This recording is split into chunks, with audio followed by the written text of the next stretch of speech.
এই সাইকেলটা একটু রাখুন, দুটো কথা বলি আপনার সাথে একটু।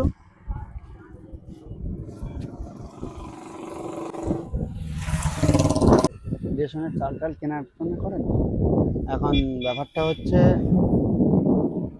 আমরা একটু লোক খুঁজছি। চলো ভাই, আপনার বয়স কত? 60-এর উপরে চলে গেছে, তার মানে হবে, একদম শিওর হবে। আচ্ছা, আমরা একটা লোক খুঁজছি। ওই যে চাঁদের লোক পাঠায়, শুনেছেন? হ্যাঁ, শুনেছেন কি কোনোদিন? না শুনিনি, মানে খবরে শুনেছেন চাঁদের লোক পাঠায়, তারপরে মঙ্গল গ্রহে লোক পাঠায়, শুনেছেন তো? আচ্ছা, এখন আমার এই বন্ধুটা উপরে থাকে, এই এসছে সবে কালকে এসছে। এখন এই বন্ধুটাকে একটু হেল্প করতে হবে। হেল্প হচ্ছে, আমরা একটা মিশন বানিয়েছি। যেমন সবাই বিভিন্ন দেশ থেকে কেউ চাঁদে পাঠায়, কেউ মঙ্গল গ্রহে পাঠায়, আমরা সূর্যে লোক পাঠাবো। বুঝতে পেরেছেন? যদি ফিরে আসতে পারেন তাহলে মোটামুটি 20 থেকে 25 লক্ষ টাকা পাবেন আপনি। বুঝতে পেরেছেন? আমার দিকে বললেন তাকিয়ে, 20 থেকে 25 লাখ টাকা আপনি পাবেন। ভালো করে শুনবেন। এখন ওখানে আমরা একটা লোক খুঁজছি। এইবারে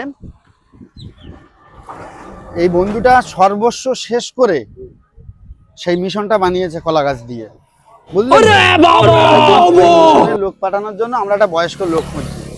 এখন আপনি যদি একটু রাজি হতেন তাহলে আমরা লোকটাও পাঠাতে পারতাম, আপনিও কিছু টাকাও পেতেন, আর এই ছেলেটা সংসারটা একটু বেঁচে যেত।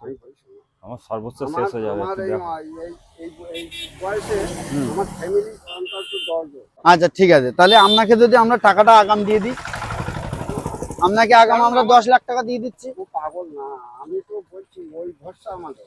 তাই এক্ষুনি আপনাকে আমরা 50,000 টাকা অ্যাডভান্স দিচ্ছি। এক্ষুনি আপনি একটু রাজি, এর সংসারটা বেঁচে যেত। এ পুরো সর্বস্ব শেষ হয়ে সেই কলা গাছের মিশনটা আপনার হাতে পায়ে ধরছি। এই দেখুন, আমি বলছি না, আমার দ্বারা সম্ভব। আপনি ব্যাপারটা একটু বুঝুন। আপনি শুধু চাঁদে লোক পাঠায় শুনেছেন, মঙ্গল গ্রহে লোক পাঠায় শুনেছেন, আমরা সূর্যে পাঠাবো। আমাদের রকেটে তুলে দেবো। এখন আপনাকে 50,000 দিচ্ছি, আর যেদিনকে আপনাকে রকেটে তুলে দেবো সেদিনকে আপনার ফ্যামিলির হাতে পুরো 10 লাখ টাকা ক্যাশ দিয়ে দেবো। আর আপনি যদি ওখান থেকে ফিরে আসতে পারেন, সূর্য থেকে ফিরে আসতে পারেন, তাহলে আপনার সারা জীবনের ভরণ পোষণের দায়িত্ব এই ছেলেটার। সব ঠিক আছে, একে একটু হেল্প করুন, একে একটু হেল্প করুন, এর সংসারটা ভেসে যাবে। আর আপনি এর সংসারটা একটু হেল্প করুন।